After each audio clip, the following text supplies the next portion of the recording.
5वीं सदी के मध्य तुगलक साम्राज्य की महिमा अपने चरम पर थी।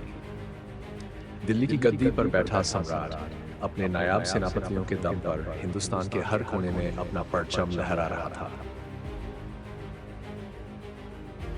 उन्हीं वीर सेनापतियों में से एक था मलिक बखान जहीर उल मुल्क आलम खान बहादुर। उनकी तलवार की धार, घोड़ों की टापों और युद्धनीति की गूंज दूर दूर तक फैली थी।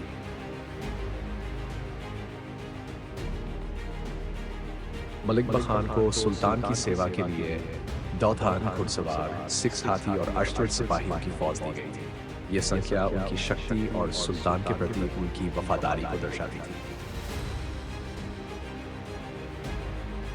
तुगलक सम्राटों के शासनकाल में अमीरों को 4 मुख्य उपाधियां दी जाती थी: खान, मलिक, अमीर और सिपहसालार।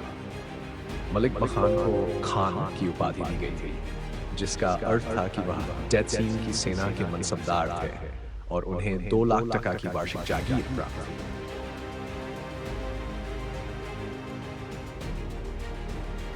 यह सम्मान केवल उन्हीं योद्धाओं को दिया जाता था जो अथक परिश्रम, शौर्य और रणनीति में निपुण होते थे।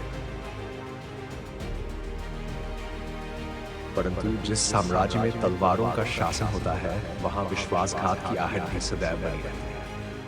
गुजरात के सुल्तान ने तुगलक शासकों की इस परंपरा को जारी रखा, लेकिन कुछ अमीरों के मन में विद्रोह की आग जल रही थी। मीर अली शाह, जो पहले मलिक बखान के ही साथ युद्ध लड़ता था, अब सुल्तान के खिलाफ षड्यंत्र रच रहा था। मलिक बखान को खबर मिली कि अली शाह ने गुजरात के सूबेदार से मिलकर विद्रोह का झंडा बुलंद किया है। यह सुनकर मलिक बखान की आंखों में गुस्से की लपटें जल उठी। उन्होंने अपने सबसे विश्वस्त सिपहसालारों को बुलाया और कहा, हमारी तलवार सुल्तान की आन बान शान के लिए उठती है। अगर कोई बगावत करेगा तो उसकी गर्दन हमारे हाथों से कटे बिना नहीं रहेगी। मलिक बखान अपनी सेना के साथ गुजरात की ओर कूच कर गए। उनके घुड़सवारों की टापों से धरती कांप उठी। युद्ध के मैदान में उन्होंने अली शाह को ललकारा। अली शाह ने भी अपनी पूरी सेना के साथ जवाब दिया, लेकिन वह मलिक बखान की युद्ध कला का सामना नहीं कर सका।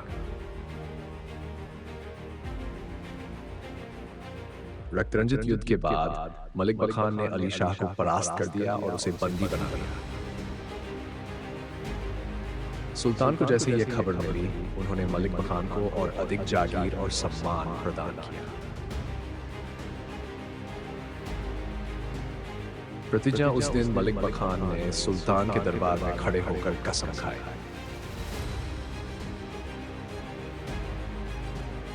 जब तक हमारी सांस चलेगी, हमारी तलवार सुल्तान की हुकूमत के लिए उठेगी। अगर कोई भी विद्रोही सिर उठाएगा तो उसे हमारे हाथों से ही मौत मिलेगी। और इस तरह मलिक बखान का नाम इतिहास के सुनहरे पन्नों में अमर हो गया।